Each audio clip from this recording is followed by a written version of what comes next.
Welcome back to the Entrepreneur Hour. Hi, my name is Miguel Sanchez, and in my ever growing quest of financial freedom, I look for multiple ways of creating income streams. And I invite you to come along the ride with me by liking this video and subscribing to the channel. Today, I'm going to talk about equity. Equity is something that I believe most people don't truly understand. So, I'm going to tell you about a story that happened to me last week, a few weeks ago. I was in the Dominican Republic setting up a property that I purchased to rent as a hotel, and I had a young guy working for me. When I say young, he was 30, but he was working for me. He lives in the Dominican Republic, and I was paying him about 10 times what he makes a day, right? To work with me for a week to set up my property. So while I'm doing that, for the first few days, there was no air conditioner. So he's in the property sweating, working on the stuff, and I'm staying in different places. So I come and I check in on him, and I'm like, "Do you need help with anything?" He's like, "No, just get in the pool. Don't worry about it." And I'm looking, and I'm like, "Damn, man, this I feel crazy about, you know, the guy's working really hard, and I'm in the pool." So he's like, "Don't worry about it. Don't worry about it. Just get in the pool." So I'm in the pool, and I'm like looking, and I see him like scrambling and stuff, and I'm like, "Damn, I feel bad. Like, I gotta help this guy. Like, I'm like, he's a good, like, he knows how to be. He's an electrician, a carpenter. He can paint all these. He does like a bunch of different things, and I'm like, man, a guy like that could make a lot of money in America, right? But he's born in the Dominican Republic, so he makes $6 a day there. And I was thinking, man, like this is messed up. Like I feel a little bit better for paying him 10 times what he gets paid, but still, it's not that much. It's a lot less than I'll be paying somebody here, right? So I start thinking, I'm like, man, I'm gonna help this guy. I'm gonna figure out how to help this guy. And I say, all right, how can I help him? So I'm thinking to myself while I'm in the pool, right? And I'm like, hold on, you are that guy. You just live in America, and you had to work the same way, and you just did it. You didn't do it physical labor. You did it through code and all these different things that I do. And what changed my scenario was the same way I'm looking at him and being like, damn, I got to help this guy. Rich people have felt the same way about me. I'm working hard. They're like, all right, he just doesn't have the connections to understand how wealth is really built. He's doing this the rat race that they teach us. They teach you in America, but they don't really teach you the secret way of actually making money. So, but the real way is equity. It's equity, right? So in this whole like story, as I'm thinking about this, I'm like, all right, so how can I really help this guy? And in that moment, I'm like, wait, I am that guy. But what changed for me is rich people were willing to give me equity, right? So if I'm gonna be a rich person in that world where he lives, how would I want to be treated if I was him? And the way I would want to be treated is if I'm gonna be a person working on your property and working on your business, I should have equity in that business, right? So I started to say, all right, so you know what? How can I give this person equity in my business to help me with this business? Because it's in the Dominican Republic. I'm going to need people there to run it. I'm not going to live in the Dominican Republic. So, how do I create an environment where it's not just some American capitalists coming and just taking advantage of the fact that in America our dollar's worth more. So when I go to the Dominican Republic, I could do more with my money, and I just take on the same role as here, right? Because in actuality, he has as much of a chance to buy the property that I purchased as I have to buy a building in Manhattan, right? Like the situation is the same. The money's just different, right? So like The property I purchased in Dominican Republic is a certain amount. The property in Manhattan is a certain amount. But it would take a lot for me to be able to buy a building in Manhattan the same way it would take a lot for him to buy the property I bought, right? So why I bring this up is because I believe the major problem in our current society, and that one is, the thing is, in the Dominican Republic, you can just see it more clearly. You can see that it's either you own or you're a slave. There's no other option. You're either an owner of equity in something, a business, property, or you work for the people that own the things. And what happens is, in a time like right now, you are basically at their mercy, right? So he was making, like I said, he's making $6 a day, working 7 days a week for a property. He took his vacation to work for me for the time I was there because I was gonna pay him so much more, right? And that's something I would have did at his age, no doubt about it. I'll do it right now, right? So, but how do you change this? How do you change this? And the way to change it is start thinking about, how do you give equity? How do you give equity to people that work with you? So then I think of a second story that I was lucky enough to get to witness with my own eyes again. And it's probably why I think about stuff like this. I don't even remember. I think 3 years now. MIT has a nonprofit in the Bronx that they support. It's called BCDI. And I had gone to a meeting for BCDI about how technology needs to how I believe technology is going to change the situation. The economic situation in diverse populations. So like in a place like the Bronx, I believe technology could be the way that the whole community could come up, right? So I went to a meeting, I talked my ish, and I left. And the people from MIT were in the meeting. So then I get a call the next week. They were like, "Hey Miguel, we really like what you brought to the meeting. We're planning a trip to send people to Mondragon, Spain, so they can see this community called Mondragon." And I'm like, "Okay." And they were like, "Yeah, we want you to go." And I'm like, "So you're gonna pay for me to go?" They're like, "Oh yeah, all expenses paid. We just want you to go, see this town in Spain, speak to everybody there, and figure out how you could bring back what they do to the Bronx." I was like, "No problem." All right. So I go to Mondragon, Spain, and basically there's this town. Most people don't even know this exists. This is crazy. There's a town in Spain with 150,000 people that work at multiple companies, and that town makes $17 billion a day. Last I checked, I think it went up higher. I think it's like $40 billion a year. And guess what? Every one of those people, hey Nashim, what's up, man?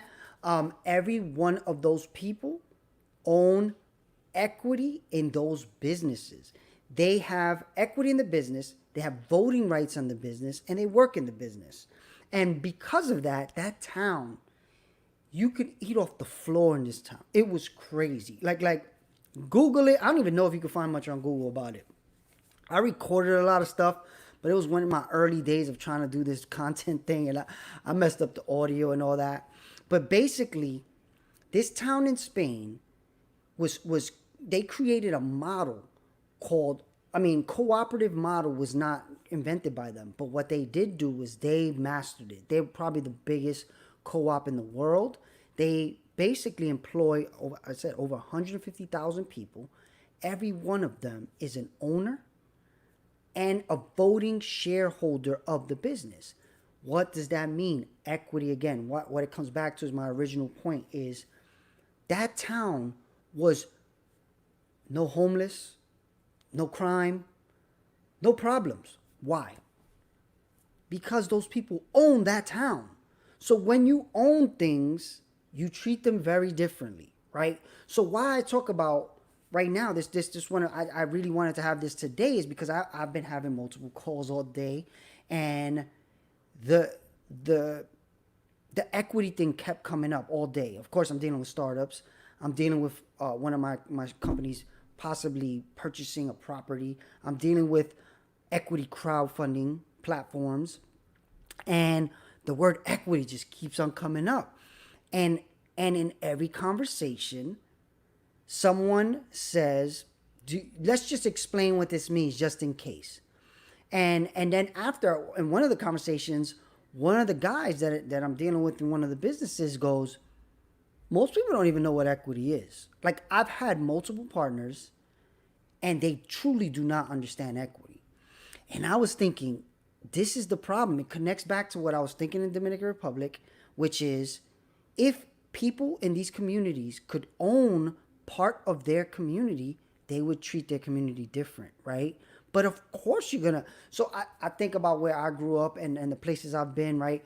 You go to the projects, you go to low income housing, and you see how the buildings are treated, right? Like people pissing in elevators and stuff like that. And you're like, how can people live like this, right? But when I drove that guy home, I felt the same way, right? I'm taking him home and I'm like, man, how can people live like this, man? It's messed up that a world allows people to live this way when feet from where this person lives, there's really nice stuff, right? And then, but if you think about it, I grew up in the Bronx. I grew up 2 train stops from Manhattan, where it was the richest place in the world, right? But when I grew up, it was like abandoned buildings and stuff, right? In the 80s. So not very different from his scenario, right? As he just grew up, I was just lucky enough to grow up be born in a different geological location where I'm able to get to this point. He very much has all the skill sets, the same, everything he needs, but he's just never going to get the opportunity unless people like us give it to him. So how can we change this? How can we start to think about equity, right? How do you start to gain equity? How can you get equity today, right? So why I created this title of this video and everything is because there's easy ways to get equity in things. Today you can get equity in Microsoft, in Airbnb, I'm not Airbnb yet, and Tesla, right? Through the stock market, right? But that's equity that they're giving you towards the end of the business's life cycle. Not with Tesla, right? Tesla's coming out now. They don't even have cars to the scale they want to, but they're giving equity of their business by putting it in the stock market. So by buying stock right now, you get a certain percentage of equity in Tesla. And then you get a reward from owning that equity as the value of Tesla grows. Some stocks give you dividends. So that means not only do you get the reward of, let's say I bought a share of Microsoft for $1 and then it's worth 20. Now I made $19, right? Per share. So the earlier you buy shares, the more that value grows. But then companies like Microsoft also give you dividends. So like, I didn't even know that. I started buying stock recently, not even that long ago. And I just got dividends from Microsoft the other day. And I was like, oh, nice. Awesome. I didn't even know that, right? But how does that happen? You reap rewards from owning equity. But how do you own equity? You have to invest to own equity. You can invest either time or money, right? Right now, everybody has time. You can invest just your time and own equity. And there's a really good book that I always recommend to any startups that I'm working with or I try to work with called Slicing Pie. It's basically how do you work for equity, right? Also, how can you put money in for equity? But working is a major part of that book. Spending hours, spending time for equity, for fair equity, right? Because this is the problem, right? I posted something a few days ago that said, if working hard made you rich, day laborers like my friend in the Dominican Republic would be millionaires, right? Because there's nobody that works harder than a person like that. Like he was working 10 hours a day for me in the heat, fine, because he's making 10 times more than he's normally making. And we all would do that. Like right now, if I told you today, your hourly rate, whatever you make right now, imagine making 10 times more than that. Wouldn't you work hard? Of course you would. But unless you start to figure out how to get equity, all you're doing is working time for money, right? Versus equity. Let's take it to something that a lot of people understand when they think about equity. Home ownership, right? Once you buy a home, You have equity. Then you could borrow against that equity, right? So a lot of people really only understand equity in the form of owning a home or some type of real estate, right? And that's one of the reasons that I'm even doing the Dominican Republic thing, and I'm creating video, I'm creating content around it, is because that's the easiest way to kind of explain this stuff, right? Like, everybody knows equity. Of course I'm gonna make money on it because the property is worth, let's say, make the math easy, all in, I spent $100,000 on that property. I definitely spend less, but let's just say the math easy. Let's say in 10 years, something happens in that area where it grows and grows and grows, and now the property's worth $200,000. I made $100,000, right? Because I owned that asset, and now the asset is worth more. So I made money there just on the value, just like the stock, right? We just spoke about Microsoft and those stocks, but also I'm getting a dividends every year from that property because we rent it out, right? Some rich people just buy property and let them sit there, and just the value of them growing over time, they're happy with. They just want to be able to use that property whenever they want. I'm not that rich. I want to make the dividend every month too, so I'm gonna rent it on all the popular sites, right? That's how I'm gonna do it. And then eventually, there's a girl, and I'm gonna try to get her on the show. She's doing equity crowdfunding for real estate, which is something I've been setting up to do too, and I will do it. Which is, now, me and my dad did that property. Now I can say, hey, everybody that is watching this, do you want to put money into a property? And then the same way, you're going to own equity in the property. And if we sell it, you make money. And you're going to get a dividend every month or every quarter. Makes more sense in a business like that, where you make money every quarter off what that property makes. So when you think about equity, what it comes down to is, do you own an asset? The easiest way to own an asset, and Warren Buffett says it, when you buy stock, you're buying a company. One of the easiest ways is stock market. Another easy way, because real estate is not an easy way, right? You got to have the money to own the equity. So a lot of times you got to come up with 10 to 20% of a down payment. So if the property's $1 million, you need to come up with $100,000 to $200,000 before you get that property.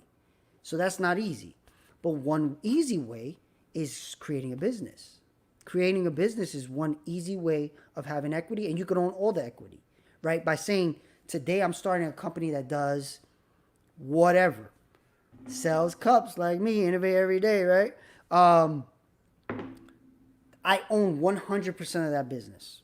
I have the equity in that business. That business, I can choose to do what I want with it, right? I can decide to try to grow it in value and sell it to somebody.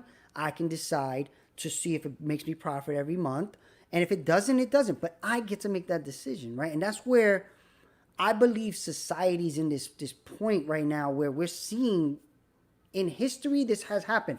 Exactly. And we had this conversation this morning with one of my partners in a business. This happened 100 years ago, almost exact.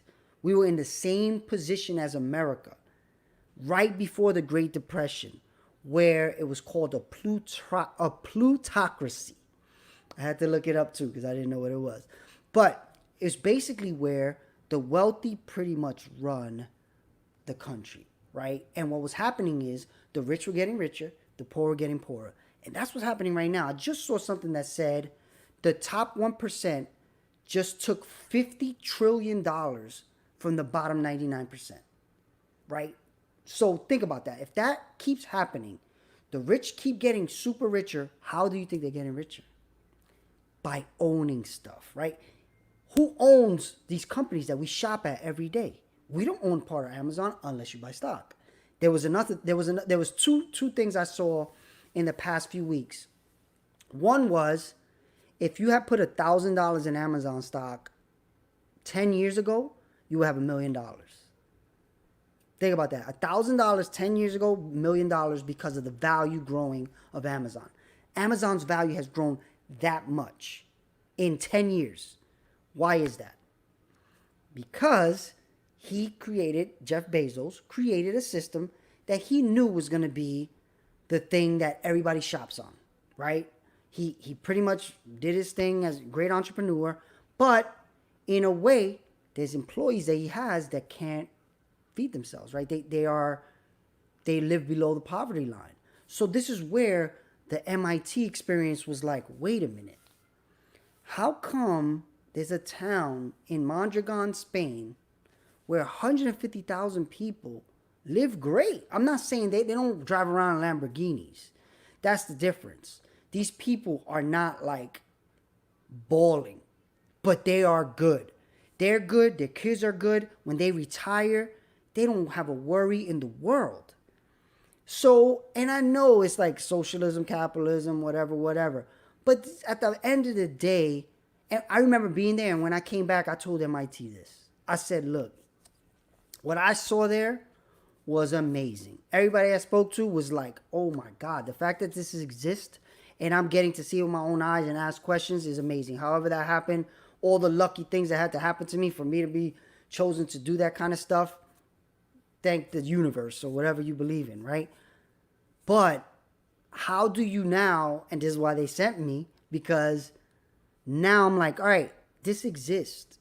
There's no reason people have to live like this, right? Right now, the other day, I went to my office in Meta Bronx, which is in the South Bronx, and I drove by a church, and there's literally a line around the block of people waiting to get food, because right now there's no jobs, so people can't feed themselves, and they have to go to a church because the church has food to give them. And I remember thinking, man, society is messed up, man. Like, there's stuff that works that most people don't even know about. Why?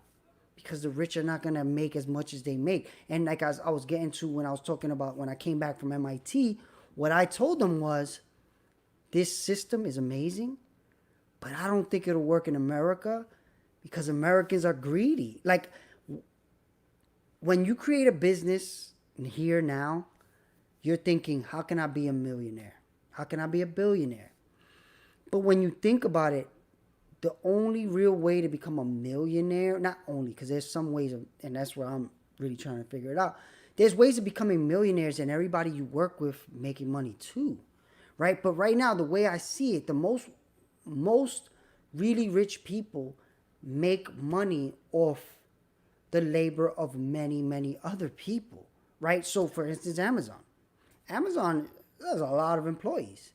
Of course, if you work in the software department and you deal with the tech, you make a good salary. But everybody else, they don't make that much. And they are definitely 1,000% going to be replaced by robots, right? Which they have to pay nothing. So what happens to all those people? What do they get to do, right? What's the next version of society?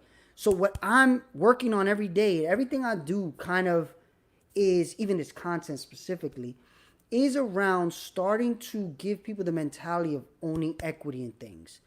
Of course, the easiest way to own equity, easiest, without money, you can own equity of your business as an entrepreneur. It's called the Entrepreneur Hour because I realized this a long time ago. I didn't want to work for someone else, and they have say of what I do, when I do it, how much they pay me.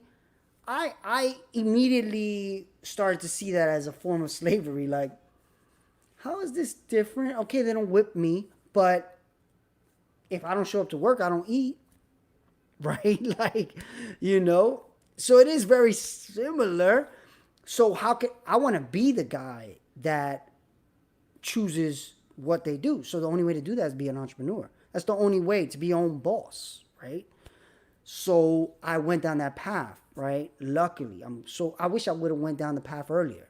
I tell all young people, anybody that listens to me talk my ish, when you see me anywhere, start a side hustle. Start getting comfortable with this idea of you are your own engine of money, right? You can. What's safer? I also posted this there. A bunch of people laughed in my DMs, where there's this kid and he's looking at the girl at a woman and he's like, so you mean to tell me it's safer to work for a company that could fire me any day than to start my own business? that's safer, where I'm relying on my own motivation and work to make my money. It's safer to rely on somebody else to pay me and hopefully not fire me. And you see right now what happens in these situations. My third recession. What happens in these situations? The owners fire the workers until the money comes in so they can hire the workers back. But the owners still have their company and their job. That's what you have to do to survive a company. As they say, you got to chop your leg off to survive, right? So what they do, they chop their leg off. Sometimes owners take less salaries to keep some employees on. I've seen that.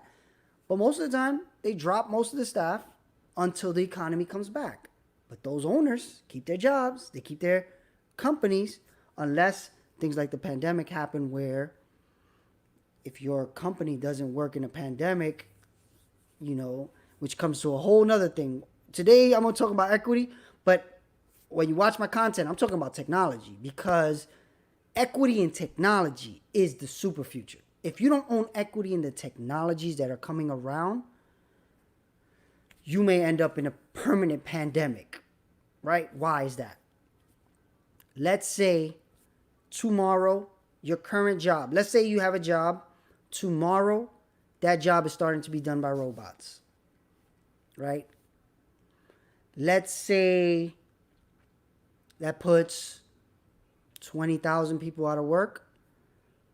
What if those 20,000 people could have owned equity in that robot, right? And now that robot is paying them the same way a stock is, right? So what I start to try to tell people, I feel like a lot of times I'm a Debbie Downer, but I'm trying to give the solution at the same time, where it's like, okay, this situation is coming. There's nothing you can do about it. What you can do about it, though, is start to educate yourself and start to own equity in the things that are going to replace a lot of the work that you may be doing, right? So imagine, let's say there was a creative direction robot coming along. I would want to find that and invest in it, because if it's going to eliminate mass ideation and what I do, I want to at least get some revenue for it. Like, I want to be able to have some type of value from that corporation, either buying stock, or whatever, right? Because let's say eventually we get to a point where there's no work. Those things are going to make money. So I want to be making money with them by owning equity. If I was just a worker, I'm done, right? So part of what I'm getting at here is there's three types of people, and that happened from another call I had today. I work with coaches, and I work with people that help me move things along faster, right? And a lot of times I got to pay them for that, right? So I had a call, and they were like, well, there's three types of people. There's people who are in the mindset of wanting to do something. They just don't know how to do it. There are people that are not in the mindset of doing something that creates equity for themselves.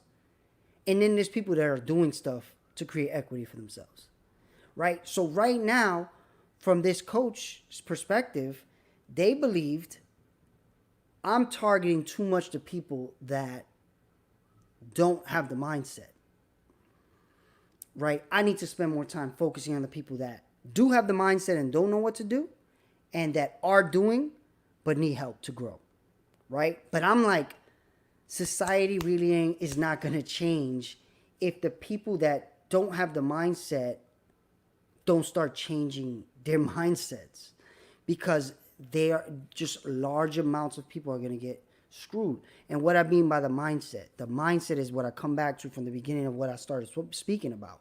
It is that you are either an owner or a worker, and if you are just a worker and there's nothing you own equity in, nothing, you are in a very, very bad position. So you need to figure out, mindset or not, hell or high water, how to start changing that, how to own equity in things. The more things you own equity in, the more likely you are to have revenue streams. That's why it comes back to what I talk about. In my ever-growing quest to create multiple streams of revenue, why am I doing that? To create financial freedom for myself and others. I'm creating this content to show you because I'm doing it. I really, I'm doing it. I'm not rich by any means, but I'm working on at least having financial freedom. And financial freedom doesn't mean rich. It doesn't mean rich. You could be financially free and not be a millionaire, right? Financially free means your bills are covered by your investments. That's it. So if it costs me, let's do easy math.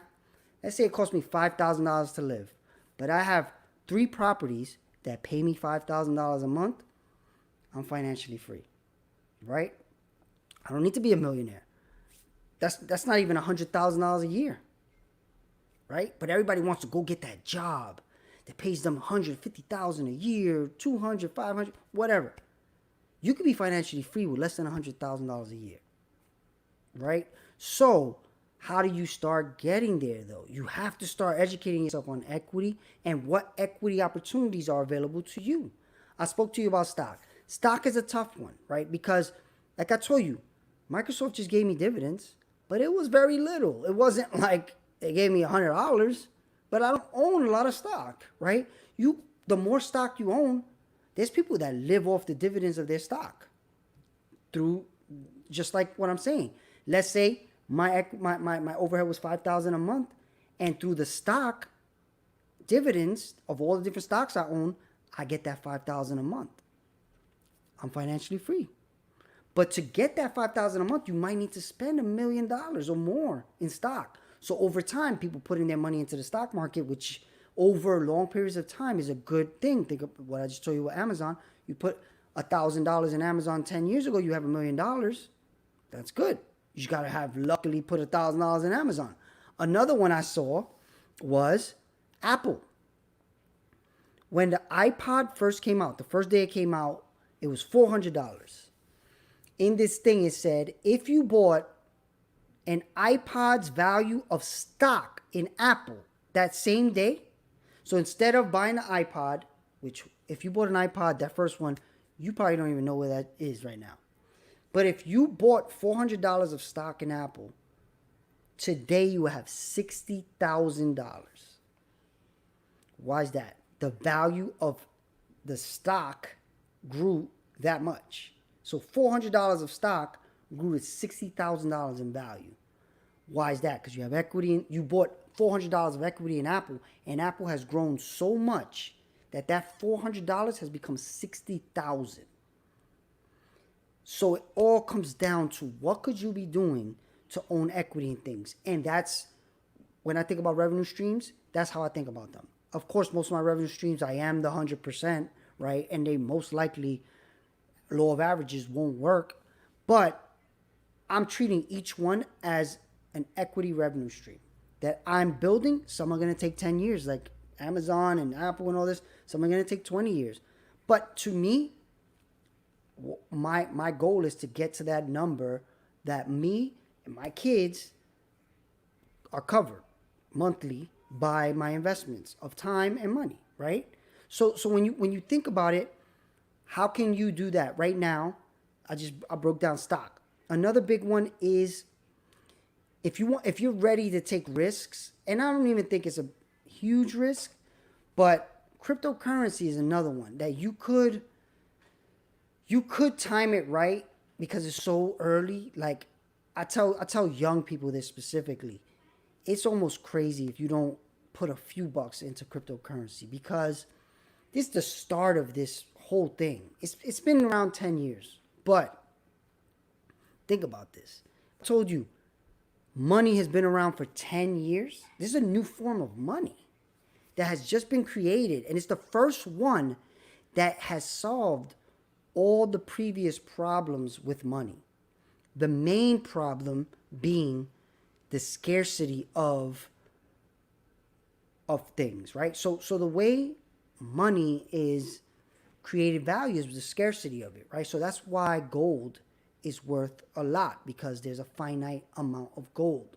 So they say, right? On the earth there is. So right now you can buy gold for, I don't even know what it is right now, maybe $1,200 per bar of gold. So rich people buy that because it stores their value, right?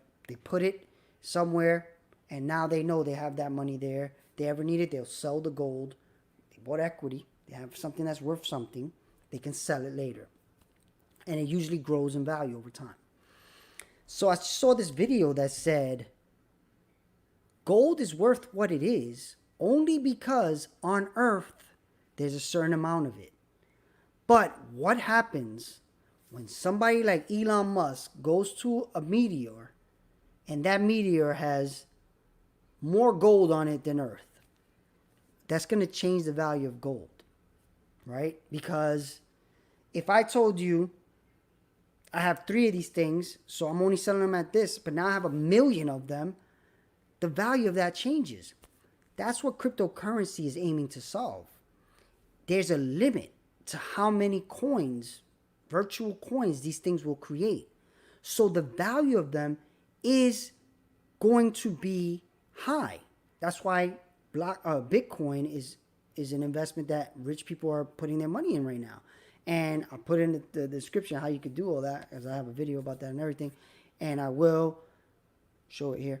And then once it finishes, if you watch the replay, it will be here. Thank you for everybody watching, actually, by the way. If you have any questions or just comments, definitely like the video too. Thank you. So cryptocurrency, especially Bitcoin, they already know the exact amount of Bitcoin that will be created and when it will be, the last Bitcoin will be created. It's all written in code. So there's going to be a finite amount of Bitcoin, which means there's literally no other money system as perfectly created as Bitcoin yet.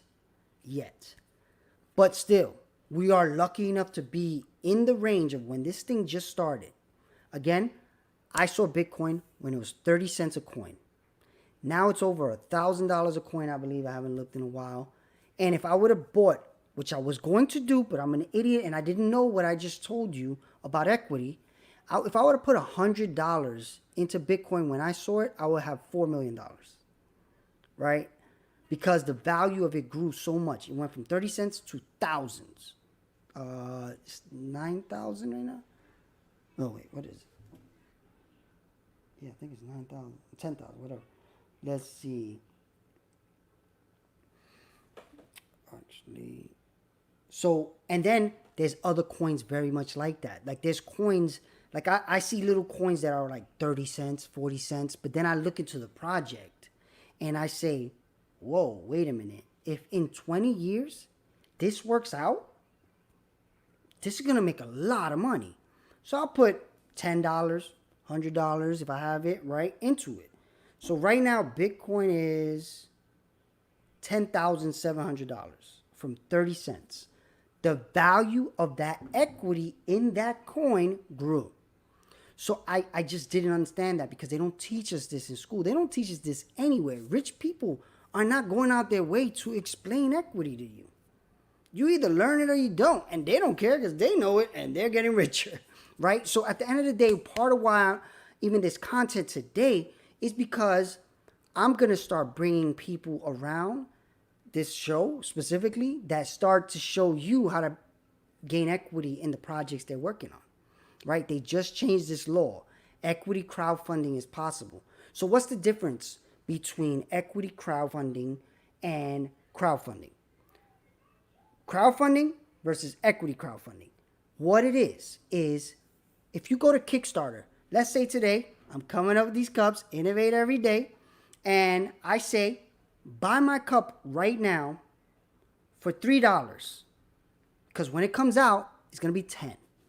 You pay me the 3, I give you a cup. But what if you did equity crowdfunding?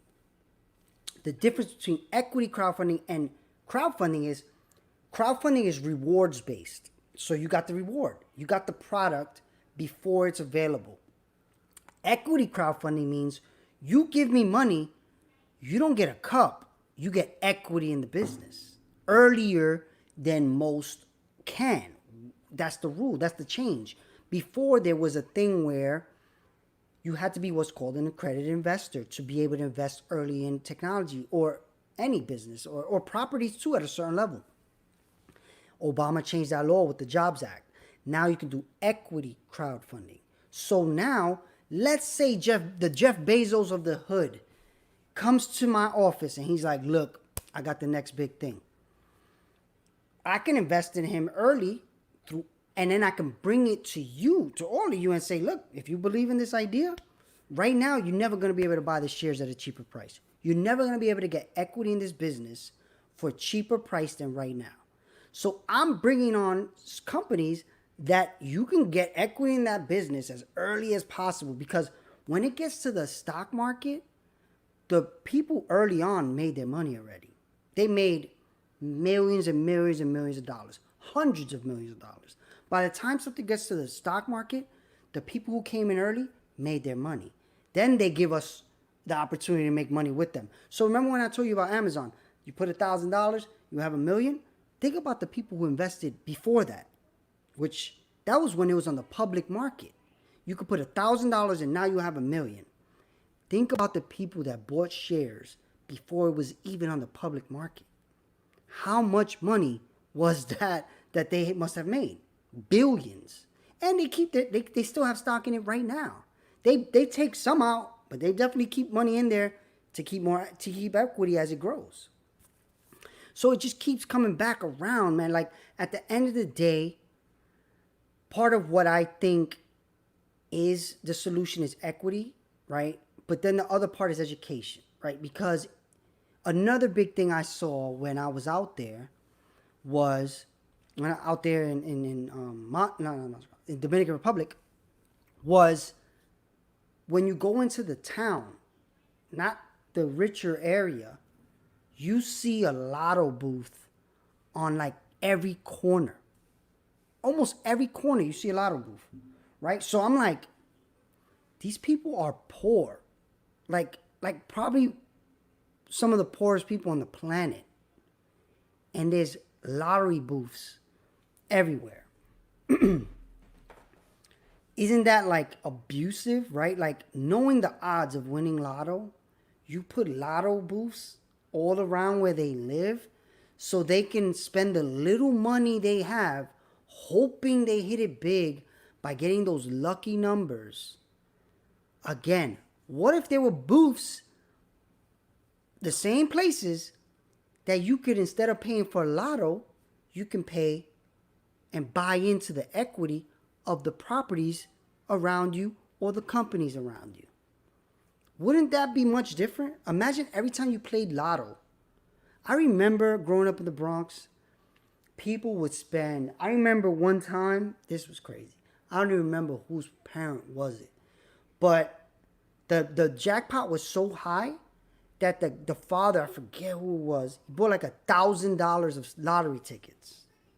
And then when it was gonna be checked, we all were there checking all his tickets to see if he won. He did not win. He spent $1,000 on lotto, didn't win. And that, all these things kind of connect back to me like, man, imagine you spent $1,000 on Apple stock, right? Like, that was before the iPod. So he would have hundreds of thousands of dollars off that same $1,000 that he wasted on lotto, a luck, right? A luck, dollar in a dream, right? So when it comes to this equity crowdfunding, right? The reason they didn't have laws like this till right now was because they wanted you to be a sophisticated investor. They wanted you to be educated enough to understand the investment so people couldn't take advantage of you, right? So because back in before the depression, the Great Depression, people would come around with great ideas and then they would take your money and just run with it and nobody could do anything. So now they put all these rules in place so people can't do that, but they still let you play lotto, right? Like that is very, very much worse to me, right? Because at least there's some shot that you win in a business, much higher than lotto. And what's cool about equity crowdfunding that I think is going to be a massive opportunity that once people understand it, hopefully they take advantage is, let's say with equity crowdfunding,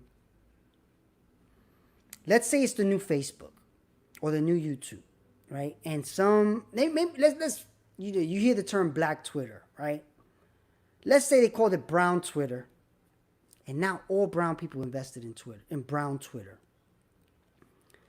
We make up about 20% of the population in America, I think, something like that, right? So let's say, again, I'm probably off in the numbers. Let's say 100 million people, Black and Hispanic. Let's say all 100 million of those people gave $1.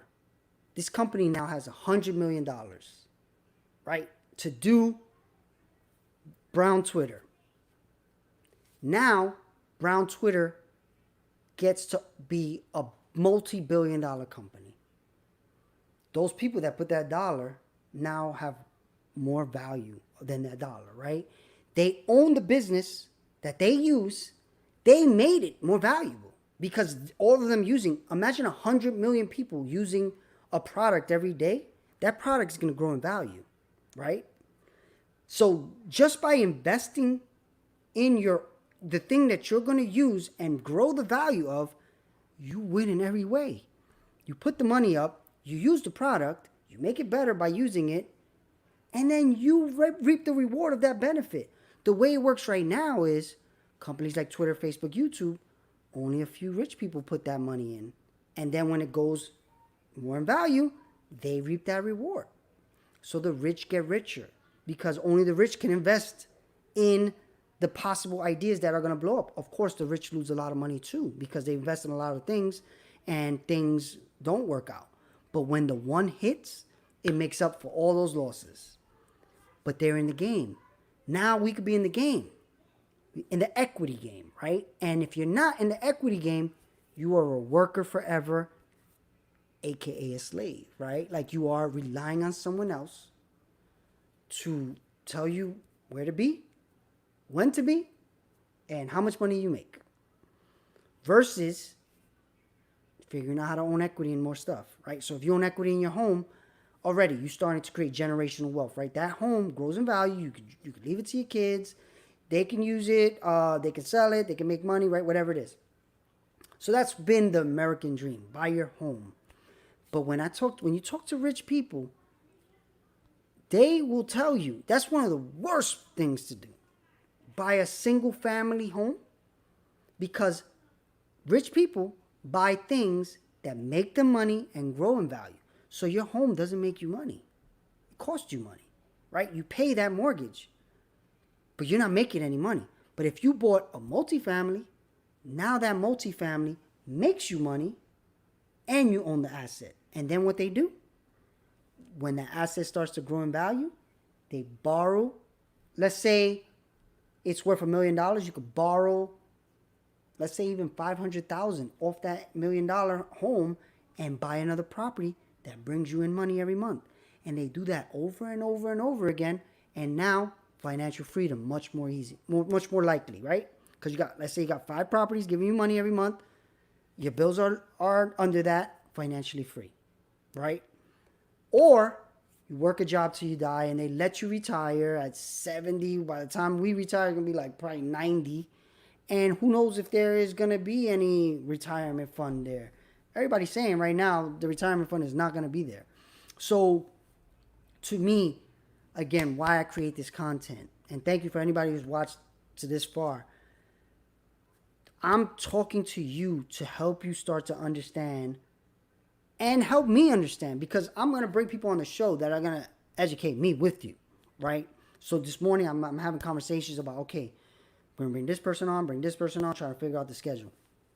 So when you think about innovate every day, what I mean by that is literally it's connected to equity, right? Because you can't innovate something you don't own, right? Like I can go into I remember doing this. I would go into companies that I worked at and be like, hey, if we did this, I think it's a good opportunity.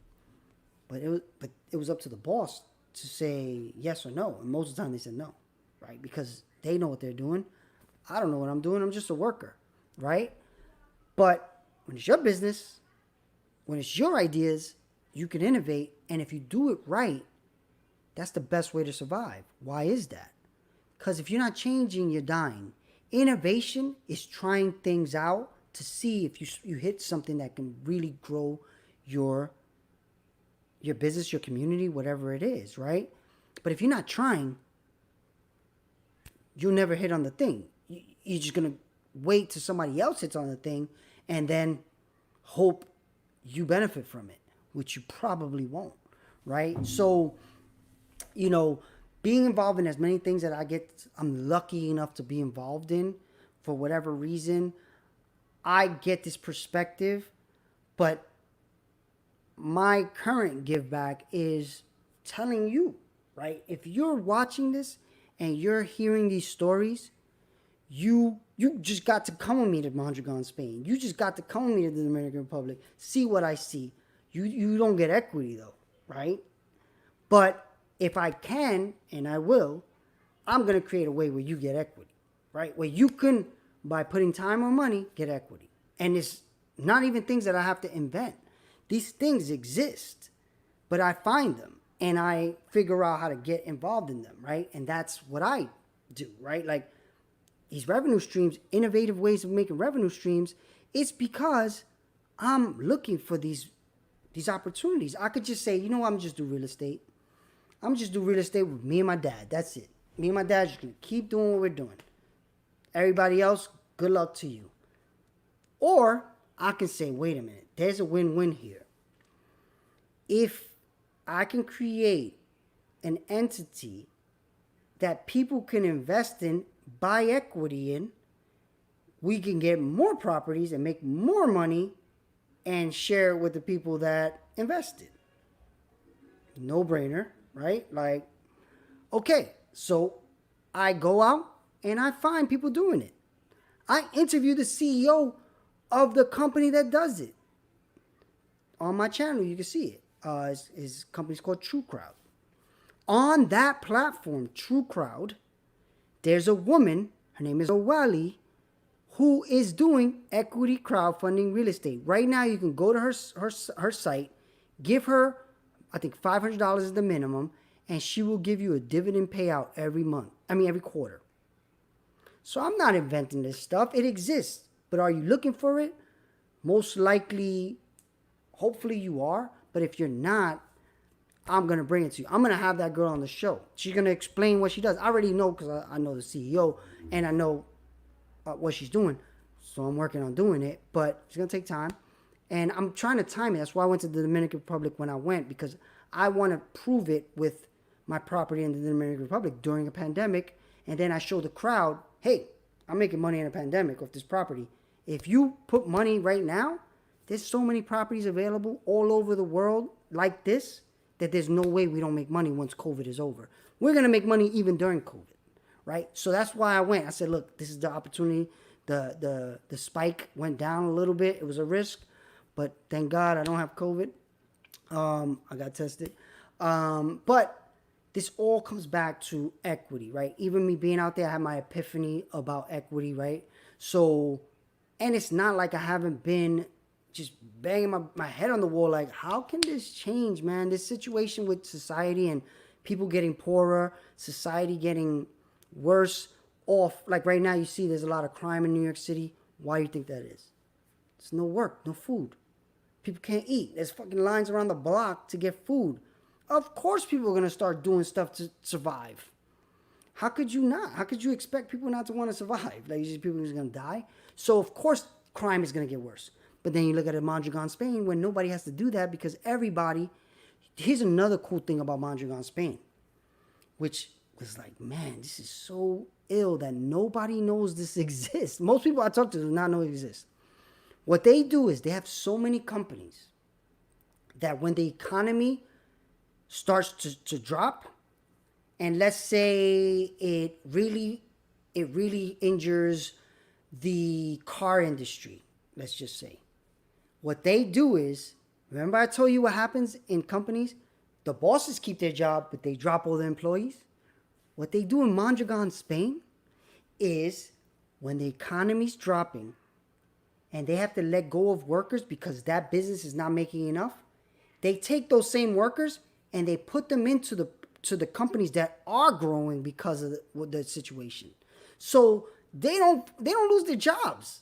They don't lose jobs. They still have money coming in. They're still owners of businesses, and they're good. The town has no more crime than any other time because everybody's good. When they retire, the whole time they're working, they're paying into their retirement. So everybody retires, has a great send-off. They get to go work. So here's what the people that retired do. When I was there, I was literally being followed and spoken to by one of the retired people. And because MIT sent me, I got one of the top retired guys who ran it. He was the CEO. And now, guess what he does? He's a teacher in the school that teaches innovation. He gets paid and he gets his retirement, right? And the system is set up, but from birth. I went to one of their schools. The schools teach this from kindergarten. In kindergarten, they don't put you in your own silo. They put you in groups. And what happens in those groups? Either the group passes or the group fails. So you have to, from the age of 6, learn how to work together and think about others. In America, we're taught you need to be Michael Jordan and step on everybody else because you're going to be the millionaire. Everybody else is going to work for you. And it is what it is. And that was one of the big things I came back and I told MIT. I'm like, well, how do you compete with that? Like, American schools are not going to do that. They're not going to put our kids in groups. That's anti the way things work here. And that was where we started to really start figuring out, okay, how can we educate people as young as possible and in all ages on starting to shift this mindset. So again, this video, it comes with years of thinking, right? But at the end of the day, I do truly believe anyone who's watched this, especially up to now, thank you. Think about how can you get equity in anything right now. Create your own business. Own 100% equity in your own business. Your mindset will start to change. Buy a stock. Buy a cryptocurrency. Now you start to understand the difference, right? So what I believe is in our communities, the reason the communities stay poor is because they don't teach us to buy assets, to get equity in assets. They teach us to buy liabilities. Buy things that buy the iPod instead of buy the Apple stock. I know people that when they reach 21, their parents had a stock portfolio for them that they had been building since they were children. So now this person turns 21, they have millions of dollars available to them because the stock that their parents bought for not $1 million when the kid was born, right?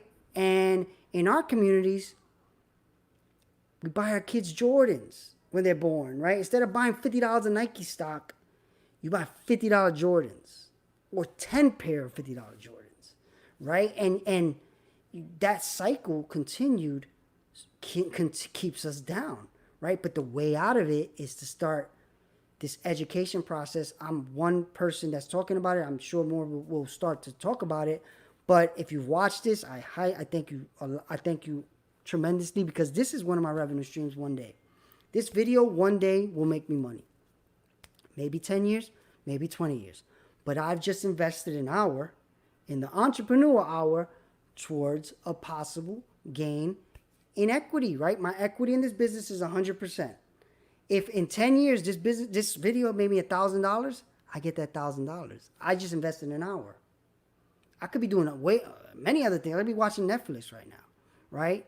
But I'm investing an hour in my own business that I own equity in, and when that comes back, I will benefit from it, right? So part of me just wants to motivate people. Want to do this. This is an important thing. I think if you could do this, create content like this, it's one of the easiest ways to create equity. Because these things, if you do it enough, if you're consistent enough, you talk about the right things, you will make money, right? Then what? What I plan to do though is when I make money off my YouTube, I'm gonna invest it in assets, real estate, technology startups. Because of course I could take the money and be like, oh yeah, I just made money. But I'm not stopping investing in assets till I'm financially free, and possibly my kids are. I don't know about that one, because when you give young people without, they don't get that motivation. Things like even Bill Gates did not give his wealth to his children because of that. You could ruin a person's motivation if they don't have to hustle, right? So that's something I'm thinking about. But at the very minimum, I will be financially free. And in a way, I already kind of am, because I get to do what I love every day. I still have to work, definitely have to work, but I love what I do. So I always tell everybody, I'm retiring when I die. That's the day I retire, because I love this. I love what I get to do. And I'll probably be making videos until the day I die. So again, thank you. If you're watching now, I thank you. You're watching me in the beginning of my journey. Hopefully I'm a lot better on that last day of my death. And think about equity. How can you get equity this week? Put it in my comments. Hit me up in a DM if you're interested in figuring out how to get equity this week. Let me figure out how to help you do it. I want to figure it out, because I think just having that shift, if everyone that ever watches a video of mine gets equity in something, that will shift, I think, society. So thank you again. Thank you for spending the hour with me, or however long you've watched. So thank you again. See you back tomorrow, the Entrepreneur Hour. Remember, innovate every day.